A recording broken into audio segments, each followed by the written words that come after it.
Hello friends, welcome to hips and hypes. എല്ലാവരും സുഖമായിരിക്കുന്നല്ലോ. നമ്മുടെ ഈസി റെസിപ്പിയിലെ 4ാമത്തെ റെസിപ്പിയാണിത് കേട്ടോ. ഇതിൻ്റെ പേരിനൊരു വെറൈറ്റി ഉണ്ട്, ഷക്ഷുക്ക. ഒരു അറേബ്യൻ ഡിഷാണ്, പക്ഷെ നമ്മൾ കേരള സ്റ്റൈലിലാണ് ഉണ്ടാക്കുന്നത് കേട്ടോ. ഇതൊക്കെയാണ് അതിൻ്റെ ഇൻഗ്രീഡിയൻസ്. അപ്പം നമുക്ക് പുതിയ പേരിടാം, അതാണ് ബുൾസൈ റോസ്റ്റ്. അപ്പം നമുക്ക് സ്റ്റാർട്ട് ചെയ്താലോ. ആദ്യം തന്നെ ഒരു പാൻ എടുക്കുന്നു, അത് ചൂടാക്കി അതിലേക്ക് കുറച്ച് ബട്ടർ മെൽറ്റ് ആവാൻ ഇടുന്നുണ്ട്. അതൊന്ന് മെൽറ്റായി വരട്ടെ. അപ്പോഴേക്കും നമുക്ക് നമ്മുടെ സവാള ഒനിയൻ എടുത്ത് ചോപ്പ് ചെയ്തെടുക്കണം കേട്ടോ. ഞാൻ സ്ലൈസ് ചെയ്തിട്ടാണ് ചോപ്പ് ചെയ്യുന്നത്. ഇതിനകത്തൊരു വെജിറ്റബിൾ ഐറ്റം എന്ന് പറയാൻ ഈ ഒരു ഒനിയൻ മാത്രമേ ഉള്ളൂ കേട്ടോ. ബാക്കി ഇൻഗ്രീഡിയൻസ് ഒക്കെ പുറകെ ഏതൊക്കെയാണെന്ന് ഞാൻ കറക്റ്റായിട്ട് പറഞ്ഞു തരാമേ. അപ്പോൾ ഞാൻ ഒനിയൻ ചോപ്പ് ചെയ്തെടുത്തു. അപ്പോഴേക്കും നമ്മുടെ ബട്ടർ മെൽറ്റ് ആയിട്ടുണ്ട്. അതിലേക്ക് നമ്മൾ കുറച്ച് ജിഞ്ചർ ഗാർലിക് പേസ്റ്റ് ഇട്ട് കൊടുക്കുന്നു. ദെൻ നമ്മൾ ചോപ്പ് ചെയ്ത ഒനിയൻ ഇട്ട് കൊടുക്കുന്നു. എന്നിട്ട് അതൊന്ന് സോട്ടാക്കുന്നു. ഒന്ന് പെട്ടെന്ന് സോട്ടായി വരാനോ ഇച്ചിരി ഉപ്പൂടെ ആഡ് ചെയ്യണം കേട്ടോ. സോൾട്ടൂടെ ആഡ് ചെയ്തിട്ട് അത് ബ്രൗൺ കളറൊന്നും ആവണ്ട, ജസ്റ്റ് ഒന്ന് സോട്ടായി വന്നാൽ മതി. ആ ഒരു പച്ച ആ ഒരു ചൊവയൊക്കെ ഒന്ന് മാറുന്ന ആ ഒരു പരുവത്തിൽ വരുമ്പോഴേക്കും നമ്മൾ അതിലേക്ക് ചില്ലി ഫ്ലേക്സ് ഇട്ട് കൊടുക്കുന്നു. ഈ ചില്ലി ഫ്ലേക്സ് ഒന്നും കറക്റ്റ് ഡിഷിലില്ല കേട്ടോ. പിന്നെ ഞാൻ പറഞ്ഞില്ലേ, നമ്മളൊരു മലയാള തനിമയിലാണ് ഉണ്ടാക്കുന്നത്. അപ്പോൾ അതുകൊണ്ട് നമുക്ക് ഇച്ചിരി എരിക്ക് വേണ്ടി ചില്ലി ഫ്ലേക്സ് ഇട്ട് കൊടുക്കാം. ദെൻ ടൊമാറ്റോ സോസ് ഇല്ലെങ്കിൽ നിങ്ങൾ നമ്മുടെ ടൊമാറ്റോ എടുത്തിട്ട് നല്ല പേസ്റ്റാക്കി ഇട്ടാൽ മതി. അപ്പം അങ്ങനെ ചെയ്യുകയാണെന്നുണ്ടെങ്കിൽ ആദ്യം തന്നെ നിങ്ങളിത് ഈ പൊടികൾ ഇടണം. ടൊമാറ്റോ പേസ്റ്റ് ഞങ്ങൾ ഉണ്ടാക്കുകയാണെങ്കിൽ ആദ്യം തന്നെ നമ്മുടെ ഈ മസാലകൾ ഇട്ടിട്ടേ ടൊമാറ്റോ പേസ്റ്റ് ഇടാവൂ. അപ്പം ഞാനിവിടെ ആദ്യം നമ്മുടെ സോസ് ഒഴിച്ചു. ദെൻ പൊടികൾ, അതായത് മുളക് പൊടി, മല്ലിപ്പൊടി, മഞ്ഞൾപ്പൊടി, കുരുമുളക് പൊടി, ഗരം മസാല, ഇത്രയാണ് ചേർത്തിരിക്കുന്നത്. അതൊന്ന് ആ പച്ചമണമെല്ലാം മാറിക്കഴിയുമ്പോഴേക്കും അതിലേക്ക് കുറച്ച് വെള്ളം ഒഴിച്ചു കൊടുക്കുന്നു.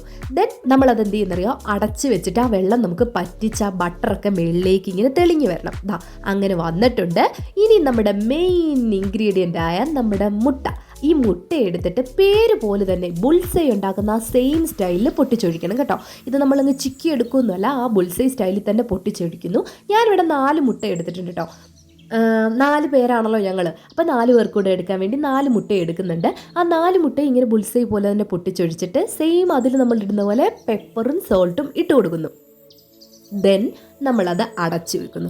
അടച്ച് ആ കറക്റ്റ് നിങ്ങൾക്ക് ഏത് ലെവലിലാണോ അത് വേവിച്ചെടുക്കേണ്ടത് അതുപോലെ എടുക്കണം. ഞാനിപ്പോൾ ഇവിടെ ഇച്ചിരി വേവിക്കുന്നുണ്ട് കേട്ടോ. ഒരുപാട് അങ്ങ് വെള്ളം പോലെ ആക്കാതെ ഇച്ചിരി വേവിച്ച് എടുക്കുന്നുണ്ട്. അടച്ചു വെച്ചു, വേവിച്ചത് എടുക്കുകയാണ്. ദെൻ അത് കറക്റ്റ് പരുവമായിട്ടുണ്ട്. ഞാൻ ഗ്യാസ് ഓഫ് ചെയ്തു. ഈ ഒരു പരുവത്തിലാണ് എടുക്കുന്നത്. ഇപ്പോൾ കണ്ടിട്ടൊരു ഏകദേശം നമ്മുടെ ഒരു പിസ്സ ഒരു മോഡൽ പോലെയൊക്കെ ഇരിപ്പില്ലേ. ഇനി ഇതിന് മണ്ടയിലേക്ക് നമ്മൾ ചീസ് ഇട്ട് കൊടുക്കുകയാണ്. ആ ചീസ് അതിലിരുന്ന് മെൽറ്റ് ആയിക്കോളാം. നല്ല ചൂടിലല്ലേ, അപ്പോൾ അത് മെൽറ്റായി വന്നോളൂ. ഇത് ഒരു സൈഡ് ഡിഷ് പോലാണ് കേട്ടോ.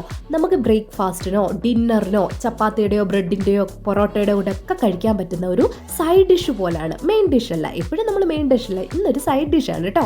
അപ്പോൾ ഞാനത് ഇനിയും അത് നമ്മുടെ ചീസ് മെൽറ്റായി വന്നിട്ടുണ്ട്. ഇനി ഞാനത് കട്ട് ചെയ്യാണ്. നമ്മൾ ശരിക്കും പിസ്സ ഒക്കെ കട്ട് ചെയ്യില്ലേ, ആ ഒരു സ്റ്റൈലിൽ തന്നെയാണ് ഞാൻ കട്ട് ചെയ്തത് കേട്ടോ. എന്നിട്ട് അത് കട്ട് ചെയ്തെടുക്കുന്നു.